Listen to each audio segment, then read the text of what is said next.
We just reached 500 subscribers on this channel and we are on our way towards 1000 subscribers, so please hit the like and subscribe buttons right now. You know, it involves a lot of efforts and multitasking to be making these videos, trust me.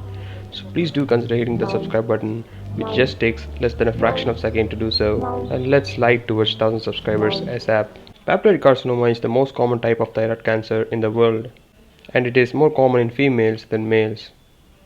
Radiation exposure increases the risk of developing papillary carcinoma, and an embryological remnant called thyroglossal cyst, if left untreated, can transform into papillary carcinoma on a long term. Now, if you remove the thyroid gland with papillary carcinoma and see with your eyes, you can see single or multiple lesions in the gland, and it can either be localized or it can infiltrate the nearby structures too. You can also notice some cysts in the gland, and some finger-like projections called papillae can also be seen. Now, if you see under a microscope, you can see papillae, means finger-like projections, which have a fibrovascular core, means fibrous tissue and blood vessels are present in the core of the projections. And you can also identify basophilic circumferential bodies made of dystrophic calcium called as psammoma bodies. If you notice the nuclei of the epithelium in papillary cancer, you can see that they look like they are empty. That's because of the fine dispersion of the nuclear chromatin in them, giving an appearance called orphan Annie eye nuclei, which is supposed to resemble the eyes of a blind guy in an animation called Orphan Annie.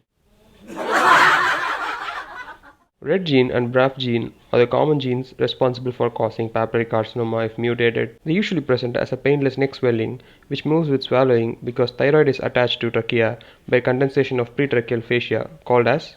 Comment below if you know the answer. If the cancer invades nearby structures like trachea and esophagus, there can be symptoms like cough, dysphagia, hoarseness of voice, and dyspnea.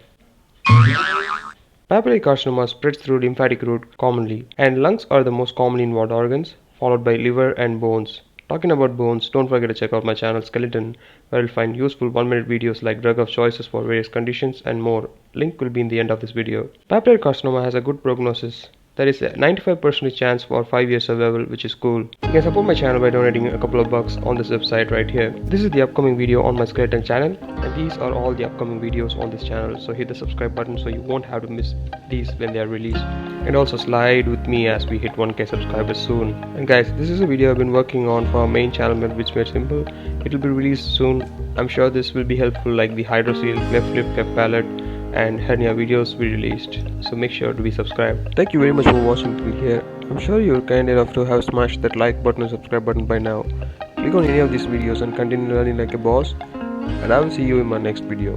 Bye.